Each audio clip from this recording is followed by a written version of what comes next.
হচ্ছে। মেয়ে 10 মিনিটের মধ্যে আমরা রেডি করে দিচ্ছি। মেয়ের এখন ফটোশুট চলছে। Photographer not allow. আগে আমরা ছবি তুলবো, তারপরে ফটোগ্রাফার ছবি তুলবে।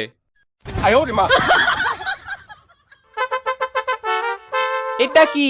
ও প্রথমবার বিয়ে করছে তো ওই জন্যই।